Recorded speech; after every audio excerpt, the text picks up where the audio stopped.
Hey fellow taste testers, so sometimes we're in a busy season and it's a little bit more difficult to make really good food, but you want to take care of your body and stay healthy.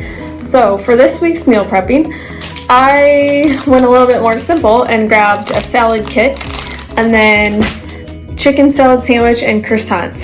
Well, this is the outcome. So chicken salad sandwich, cut a croissant in half, and then I put some of that chicken salad together, then a regular salad kit, and sprinkled the feta cheese, the dried apples, and toasted pecans all together. So, and then I'll divvy up the salad dressing.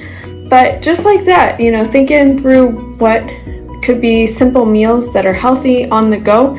This doesn't even take a microwave, but I could eat it anywhere, you know, if you're at a doctor's appointment or you're in between appointments. Otherwise, you know, just pick up something like this and keep it with you in a lunch box. So anyway, happy taste testing.